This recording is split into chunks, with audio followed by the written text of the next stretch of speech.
মান সাআলাল্লাহ শাহাদা, বিশ্বনবী ফরমান, যে ব্যক্তি আল্লাহর কাছে শাহাদাতের মৃত্যু চায়, বাল্লাগাহুল্লাহু মানাজিলাশ শুহাদা ওয়া ইন মাতা আলা ফিরাশিহি, কেউ যদি আল্লাহর কাছে শাহাদাত অন্তর থেকে কামনা করে, রব্বুল আলামিন ওই ব্যক্তিকে শাহাদাতের মর্যাদায় নিয়ে যাবেন, যদিও সে বিছানায় পড়ে পড়ে মারা যায়।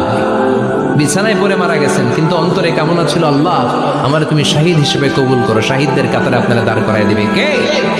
ওমরে ফারুক বলতেন, আল্লাহুম্মা আরযুকনা শাহাদাতান ফি সাবিলিক, ও আল্লাহ আপনি আমারে আপনার রাস্তায় শহীদ হিসেবে কবুল করেন। ওয়ারযুক মাউতি ফি হারামি রাসূলিক, পৃথিবীর কোন শহরে মরতে চাই না, বিশ্বনবীর শহরে মদিনা শহরে আমার মৃত্যু কবুল করেন। ওমরে ফারুক কই মরছে? কথা কও।